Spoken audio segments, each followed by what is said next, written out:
Here's an unboxing of these disposable beard nets right here. This is how they come packaged in this vacuum sealed bag. So I'll just cut them out of here and we'll see what they actually look like. So actually very small.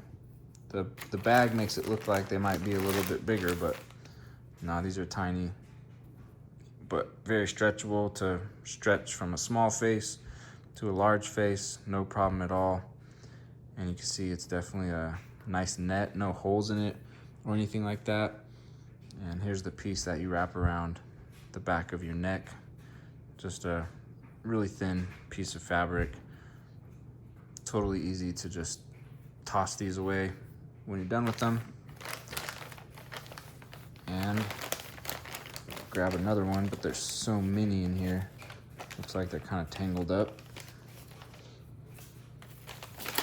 Oh yeah, there's a look at the second one. Another one, same thing going on.